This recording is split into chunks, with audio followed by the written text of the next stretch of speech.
തെലുങ്കാന മുഖ്യമന്ത്രി രേവന്ത് റെഡ്ഡി കഴിഞ്ഞ 2 ദിവസം കേരളത്തിലുണ്ടായിരുന്നു. UDFിൻ്റെ തെരഞ്ഞെടുപ്പ് പ്രചാരണ യോഗത്തിൽ അദ്ദേഹം പ്രസംഗിക്കുകയും ചെയ്തു. സംസ്ഥാന സർക്കാരിനെതിരെ രൂക്ഷ വിമർശനമാണ് അദ്ദേഹം ഉയർത്തിയത്. സംസ്ഥാന സർക്കാർ വളരെ മോശം സർക്കാരാണ് എന്ന് പറഞ്ഞു വെക്കുന്നു തെലുങ്കാന മുഖ്യമന്ത്രി രേവന്ത് റെഡ്ഡി. അതിനിതാ മുഖ്യമന്ത്രി പിണറായി വിജയൻ മറുപടി നൽകുന്നു. കേരളവും തെലുങ്കാനയും ഏതൊക്കെ സ്ഥാനങ്ങളിൽ നിൽക്കുന്നു? ഇന്ത്യയിൽ കേരളത്തിൻ്റെ സ്ഥാനം എന്താണ്? ഇത് ഓർമ്മപ്പെടുത്തുകയാണ് രേവന്ത് റെഡ്ഡിയെ മുഖ്യമന്ത്രി പിണറായി വിജയൻ അദ്ദേഹത്തിൻ്റെ ഫേസ്ബുക്ക് പോസ്റ്റിലൂടെ. നോക്കാം അദ്ദേഹം എന്തൊക്കെയാണ് പറയുന്നത് എന്ന്. തെലുങ്കാന മുഖ്യമന്ത്രി രേവന്ത് റെഡ്ഡി കേരളത്തിൽ വന്ന് കേരളത്തെ അവഹേളിക്കുന്ന പ്രസ്താവനകളാണ് നടത്തിയിരിക്കുന്നത്. സ്വന്തം നാട്ടിലെ പാവപ്പെട്ടവന്റെ കിടപ്പാടങ്ങൾക്കു മീതെ ബുൾഡോസർ കയറ്റി ഇറക്കുന്നത് സൗകര്യപൂർവ്വം മറച്ചുവെച്ച് സാമൂഹ്യ പുരോഗതിയെക്കുറിച്ചും ജനക്ഷേമത്തെക്കുറിച്ചും കേരളത്തെ പഠിപ്പിക്കാൻ തയ്യാറാവുന്ന അദ്ദേഹത്തെ ആരോ കാര്യമായി തെറ്റിദ്ധരിപ്പിച്ചിട്ടുണ്ട്. സുസ്ഥിരവും സർവതല സ്പർശിയുമായ വികസനത്തിൻ്റെ വഴിയിലൂടെ കേരളം മുന്നേറുമ്പോൾ അതിനെയാകെ അട്ടിമറിക്കാൻ ശ്രമിക്കുന്നവരുടെ വക്കാലത്താണ് അദ്ദേഹം ഏറ്റെടുത്തിട്ടുള്ളത്. കേരളത്തിൽ അഴിമതിയും ഭരണപരാജയവുമാണ് എന്ന് വിലപിക്കുന്ന അദ്ദേഹം ചില ഔദ്യോഗിക കണക്കുകൾ പരിശോധിക്കാൻ തയ്യാറാകണം.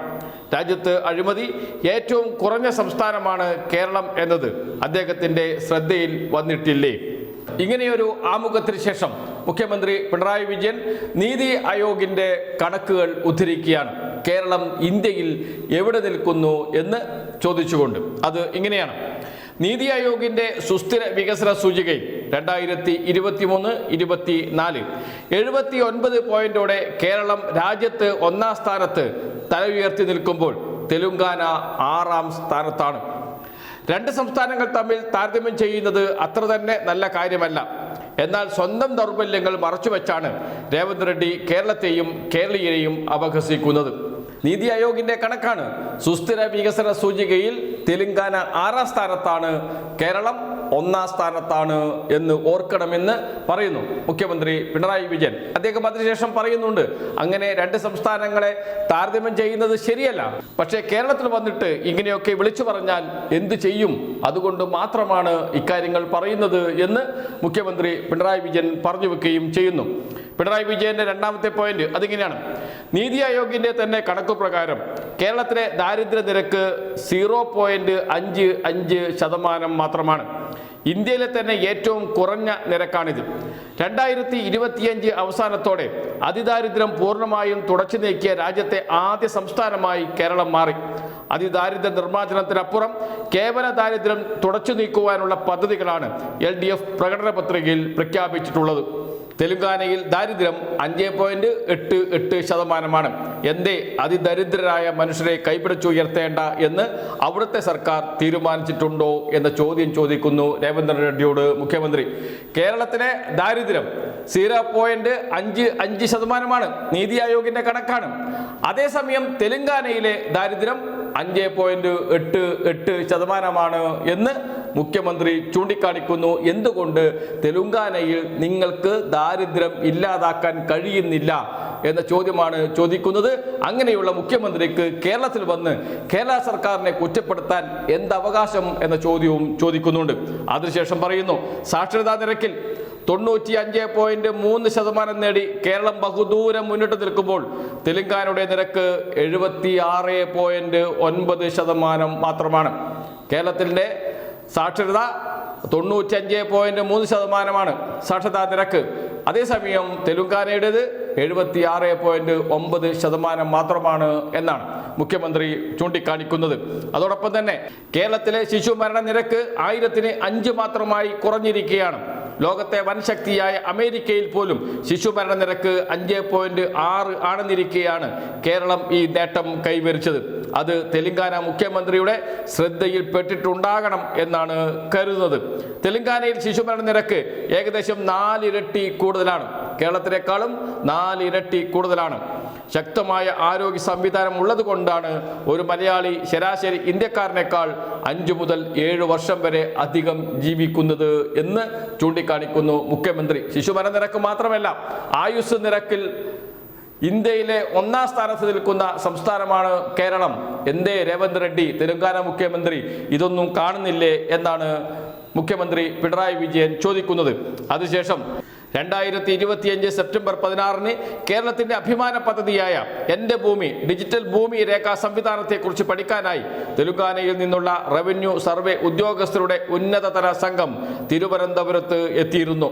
സ്വന്തം സർക്കാർ തന്നെ മാതൃകയാക്കാൻ ആഗ്രഹിക്കുന്ന കേരളത്തിന്റെ ഇടപെടലുകളെ അതേ സർക്കാരിന്റെ മുഖ്യമന്ത്രി തന്നെ അവഹേളിക്കുന്നത് എത്രമാത്രം രാഷ്ട്രീയ കാപട്യമാണ്. കേരള സർക്കാരും കേന്ദ്ര സർക്കാരും തമ്മിൽ ഒത്തുകളിയാണെന്നാണ് അദ്ദേഹത്തിന്റെ മറ്റൊരു ആരോപണം. കേരളത്തെ സാമ്പത്തികമായി ശ്വാസം മുട്ടിക്കുകയും വായ്പാ പരിധി വെട്ടിക്കുറച്ച് വികസനം മുടക്കാൻ ശ്രമിക്കുകയും ചെയ്യുന്ന കേന്ദ്ര സർക്കാരിന്റെ നയങ്ങൾക്കെതിരെ ഒരക്ഷരം ഉരിയാടാൻ നട്ടലില്ലാത്ത കോൺഗ്രസാണ് BJPയുടെ യഥാർത്ഥ ബി ടീമായി പ്രവർത്തിക്കുന്നത്.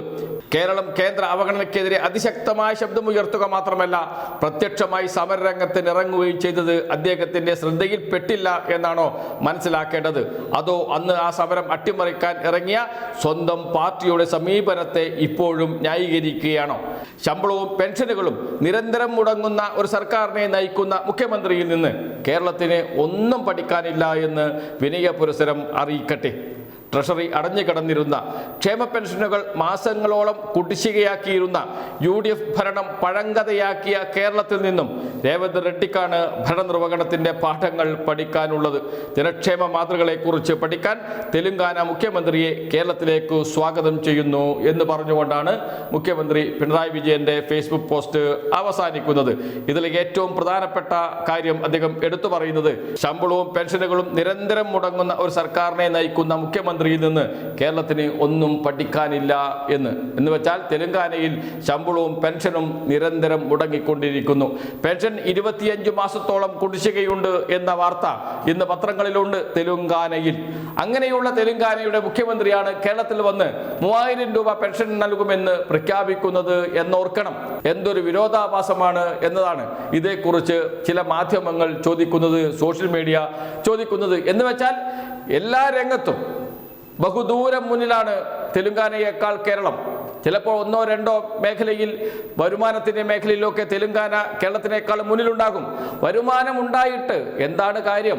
അവിടുത്തെ ദരിദ്രരായ ജനങ്ങൾക്ക് എന്ത് സഹായമാണ് തെലുങ്കാന സർക്കാർ ചെയ്തു കൊടുക്കുന്നത് എന്ന ചോദ്യം ചോദിക്കുന്നു. അതോടൊപ്പം തന്നെ പാവപ്പെട്ടവരുടെ വീടിന് മുകളിലൂടെ ബുൾഡോസർ കയറ്റി ഇറക്കിയ കോൺഗ്രസ് സർക്കാരിന്റെ മുഖ്യമന്ത്രിയാണ് തെലുങ്കാന മുഖ്യമന്ത്രി രേവന്ത് റെഡ്ഡി. വാർത്ത വന്നിട്ട് അധികം നാളായിട്ടില്ല. തെലുങ്കാനയിൽ നൂറുകണക്കിന് വീടുകൾ ബുൾഡോസർ കൊണ്ട് ഇടിച്ചു നിരത്തിയ സർക്കാരിന്റെ മുഖ്യമന്ത്രിയാണ് രേവന്ത് റെഡ്ഡി. കർണാടകയിലേതുപോലെ തന്നെ കോൺഗ്രസ് സർക്കാരാണ് കർണാടകയിലും. അങ്ങനെയുള്ള ഒരാൾക്ക് കേരളത്തിൽ വന്ന് ഇങ്ങനെയൊക്കെ പറയാൻ എന്ത് അവകാശം? കേരളത്തിൽ നിന്നാണ് തെലുങ്കാനയ്ക്ക് പഠിക്കാനുള്ളത് എന്ന് ഓർമ്മിപ്പിക്കുന്നു രേവന്ത് റെഡ്ഡിയെ, തെലുങ്കാന മുഖ്യമന്ത്രിയെ, കേരളത്തിന്റെ മുഖ്യമന്ത്രി, കേരളത്തിന്റെ ജനകീയ നേതാവ് പിണറായി വിജയൻ.